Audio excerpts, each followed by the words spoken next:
రీఅష్యూర్డ్ us. నేను మిమ్మల్ని విడిచిపోలేదు, నేను మీతోనే ఉన్నా. ఎందుకని? మత్తయి సువార్త ఆఖరి వచనములో ఆయన ఒక వాగ్దానం చేశాడు. ఏంటది? ఇదిగో సదాకాలం నేను మీతోనే ఉన్నా, నేను మిమ్మల్ని విడిచిపెట్టలే. Jesus Christ reassured. అష్యూరెన్స్ ఏంటండి? ఏంటది? అష్యూరెన్స్, అభయం. Very good.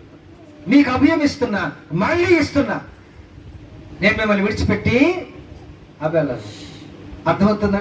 గ్రద్దను చూసారా? గ్రద్ద తన పిల్లని ఎగరటం నేర్పించడానికి ఏం చేస్తుంది?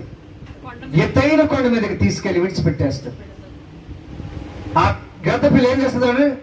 ఎలా గడుస్తుంది నాకు కూడా తెలియదు, కానీ ఎలాగెలాగంటని భయపడుతూ వస్తుంది.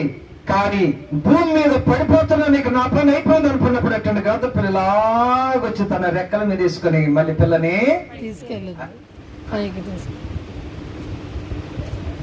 ఆ తల్లి గ్రద్ద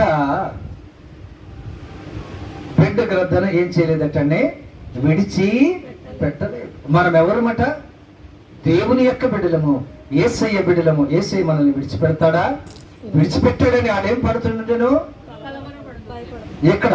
27వ వచనంలో భయపడుతూ ఉండెను. అందుకని యేసు అంటున్నాడు, మీరు భయపడకుడి, ధైర్యం తెచ్చుకొనుడి. మనం ఏ వంతులు? పిరికివంతులా ధైర్యవంతులా? మీకు తెలుసా అన్నీ? పిరికితనము, జాగ్రత్తగానండి, పిరికితనము పర్వాలేదులే, పరలోకం తీసుకెళ్తాదిలే అనుకుంటాం. జాగ్రత్త. ఆ పిరికితనమే కదండి అనుకుంటారు. జాగ్రత్త. ప్రకటన గ్రంథంలో ఉంది, పిరికి వారు కూడా దేవుని రాజ్యానికి వారసులు. నేను అందుకని మొన్న వాక్యం చెప్పేటప్పుడు కసురుకున్నది అదే. మీరు రక్షణ పొంది బాప్టిజం పొంది దేవుని సన్నిధికి రాకుండా పిరికివారైతే you are not a Christian. మీరు క్రైస్తవులు కాదు, మీరు భ్రమలో ఉన్నారంతే. అమ్మ వస్తు మా వాళ్ళు కొడతారండి, వస్తు మా వాళ్ళు తిడతారు అంటే